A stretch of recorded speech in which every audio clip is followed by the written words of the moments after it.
Environment and Climate Change Canada admits that tens of thousands of birds and hundreds of thousands of bats are being killed by wind turbines annually across Canada. Specifically, some of these populations of bats are under threat of extinction, and those possible extinction events are directly attributed to wind turbines.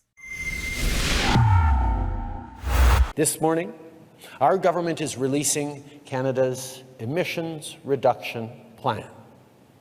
This is our boldest and most specific step yet.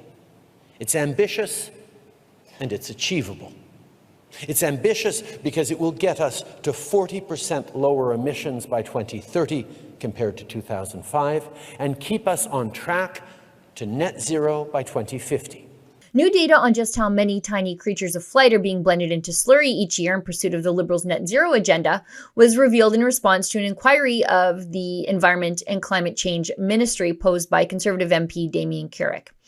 Carrick's inquiry asked for information held by the agency about the number of birds killed by wind turbines and the species specifically being blended by the massive blades. Now, according to Environment and Climate Change Canada, the ministry is aware of the highly negative effects wind energy has on avian populations across Canada, including several species of bats listed as endangered.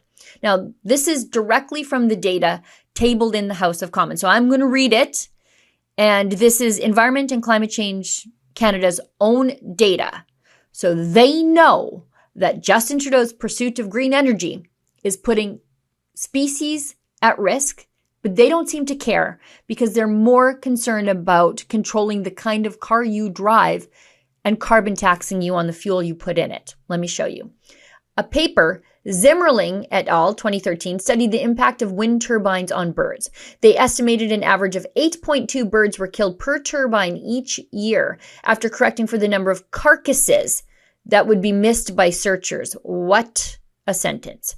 Based on 2,955 turbines installed by the end of 2011, they estimated 23,000 birds were killed per year across Canada.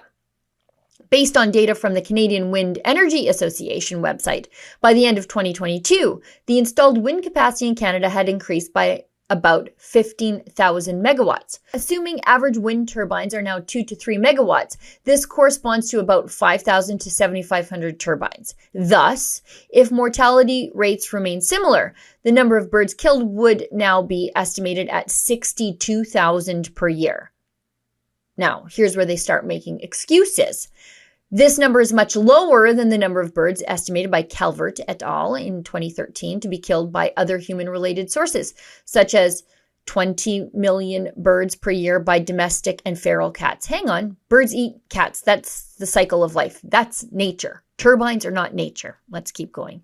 25 million birds per year by power transmission lines. 22 million birds per year by collisions with windows in residential houses. So what do they want us to do? Take down the windows? And 14 million birds per year by collisions with vehicles. Zimmerling et al., 2013, also reported data on the species composition of birds killed at wind turbines in Canada based on available data from carcass searches. Again, carcass searches underneath the turbines. The most frequently reported species were horned lark, golden-crowned kinglet, red-eyed vireo, European starling, and tree swallow, all of which are abundant species in Canada. Oh, okay, well then we'll just kill more of them. We're not endangering them yet, so it's fine. There was no evidence that mortality rates for any species were high enough to cause population-level impacts. But let's talk about the bats, because the bats have a different story. A separate study estimated the impact of wind turbines in Canada on bats. That study estimated an average of 15.5 bats killed per turbine, representing about 47,000 bats per year way back in 2013. If mortality rates remain similar now, that would represent 75,000 to 116,000 bats per year based on an estimate of 5,000 to 7,500 turbines. Most of this mortality occurred for only 4 species: the hoary bat at 34%, silver-haired bat at 25%, eastern red bat at 15%, and little brown myotis at 13%. Now look at this. There is growing evidence that mortality rates of bats due to wind turbines may be high enough to be causing population declines. Davey et al. 2020 found evidence of declines in populations of some migratory bat species in Ontario.